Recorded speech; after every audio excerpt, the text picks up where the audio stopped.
Enjoy your stay in prison, Mom. We'll take good care of your money. Those were the last words my son Ethan threw at me before the handcuffs snapped shut around my wrists. The sound of metal closing echoed louder than the judge's gavel, louder than the murmurs filling the courtroom. Cold steel bit into my skin, but the real pain burned much deeper, in my chest, in my soul. I was 70 years old, standing there like a criminal, while the child I had raised with my own hands laughed at my downfall. Ethan stood beside his wife, Brittany, her manicured fingers wrapped possessively around his arm. She wore a smile so polished it looked rehearsed, the smile of someone who believed the world had finally bent in her favor. She leaned close and whispered something into his ear.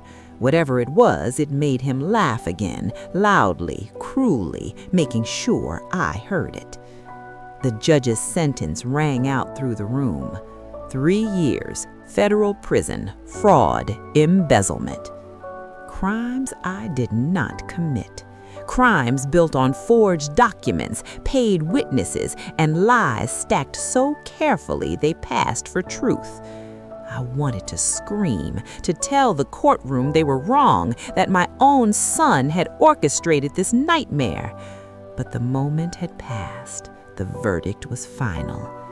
As the officers pulled me toward the exit, I caught one last glimpse of Ethan and Brittany walking away together, already victorious. They didn't look back, not at the mother who had sacrificed everything for him, not at the woman whose life they had just destroyed. The hallway smelled of disinfectant and despair. My knees trembled with every step. At my age, pain comes quickly, but pride kept my spine straight. I refused to give them the satisfaction of seeing me break. They led me into a small, windowless processing room with cracked walls and bolted plastic chairs. Behind a metal desk sat an older correctional officer, his uniform neatly pressed despite the years weighing on his shoulders. His name badge read, Frank Miller. He didn't look at me like I was worthless. That alone surprised me. As I sat there, wrists cuffed, reality finally settled in. My son hadn't just betrayed me, he had erased me. He believed I was finished, that I would rot behind bars while he and Brittany spent the fortune I had built over decades of honest work. But Ethan didn't know everything. He didn't know about the folded piece of paper hidden deep inside my jacket pocket, and he certainly didn't know whose name was written on it. As the officer turned his back for just a moment, I realized this was my only chance, because one phone call could destroy everything my son thought he had won. The correctional officer moved slowly, every action deliberate, as if time itself dragged heavier in that room. Officer Frank Miller flipped through my file, frowning slightly. The fluorescent light above us buzzed, filling the silence with an irritating hum. "Transport will be here soon," he said calmly. "Would you like some water?" His voice carried no judgment, just tired kindness. I nodded, afraid my voice might betray the storm inside me. As he stood and turned toward the water station, my heart began to pound so violently I feared he could hear it. This was the moment, the only moment. With fingers that trembled despite years of discipline, I slid my hand into the inner pocket of my worn jacket. The paper inside was small, folded tight, but it felt heavier than iron. Every movement had to be slow, careful, invisible. I placed the folded note on his desk, sliding it beside my documents as if it belonged there all along. Then I froze. Frank returned and handed me the cup. I drank slowly, pretending calm while my entire body screamed. He sat down, and that's when he saw it. His eyes narrowed. "That wasn't there before," he murmured. He picked up the note, unfolding it carefully. I watched his face change, confusion melting into shock, then something dangerously close to disbelief. He looked up at me. "Robert Sterling?" he whispered. I met his eyes and nodded once. The color drained from his face. Everyone knew that name, a man whose influence reached judges, politicians, entire cities, a man whose signature could erase problems or create them. "My son doesn't know who my husband is," the note had said. "Call him." Frank swallowed hard. "If this is a lie—" "It isn't," I said softly. "I swear it on my life."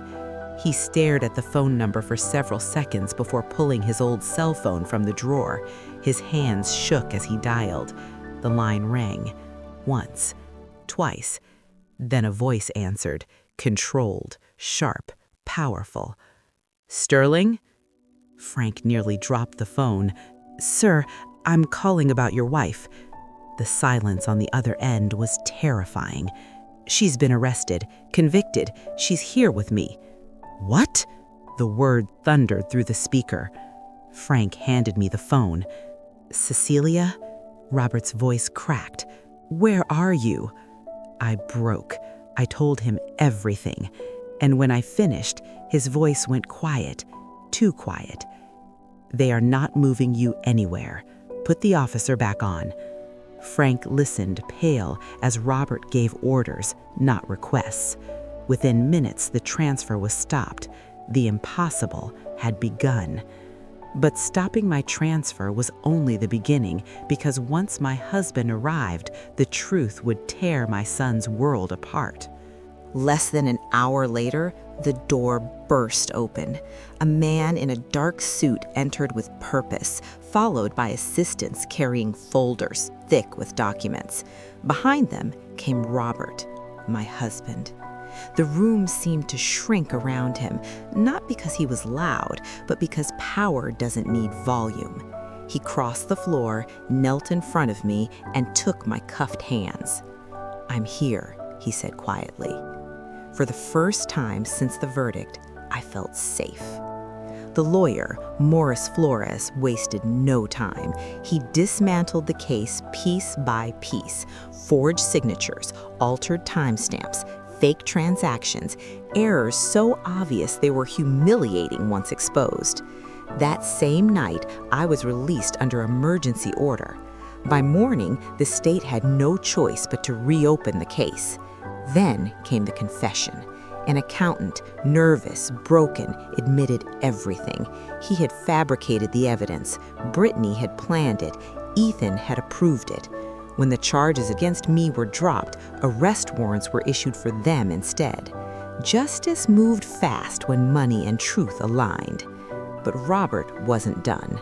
He learned Ethan was throwing a celebration, boasting about inheriting my fortune, announcing new investments. Robert smiled. "Let him celebrate," he said, "because the higher someone stands on stolen success, the harder they fall, and I would be there to watch it happen." The private club sparkled with luxury. Champagne flowed, music thumped, laughter filled the room. At the center stood Ethan, confident, arrogant, victorious. Then the doors opened. Silence spread like wildfire. I walked in on my husband's arm, alive, free, watching. Ethan's face drained of color. Brittany froze, her smile collapsing into panic. "Mom?" Ethan whispered. "I was supposed to be in prison, remember?" Robert stepped forward. "I'm Robert Sterling, her husband." Gasps rippled through the crowd. Morris raised his phone. "Ethan Dawson, Brittany Dawson, you are under investigation for conspiracy, fraud, forgery, and perjury." Police entered moments later. Brittany screamed. Ethan collapsed into a chair. The celebration ended in handcuffs. But justice in court wasn't enough, because betrayal leaves scars no verdict can erase. Weeks later, I sat in my garden again. The charges were gone, my name was cleared, my life restored, but something inside me had changed. I learned that love doesn't excuse cruelty, that trust, once shattered, cannot be rebuilt on apologies alone. I still think of Ethan, not with hatred, but with sorrow, because the greatest punishment isn't prison, it's knowing you destroyed the one person who would have loved you forever. I survived betrayal, I survived injustice, and I learned that strength has no age. Sometimes the quietest woman in the room holds the most powerful truth of all. They thought I was an old woman with nothing left, but they forgot one thing: I still had my truth and the courage to use it.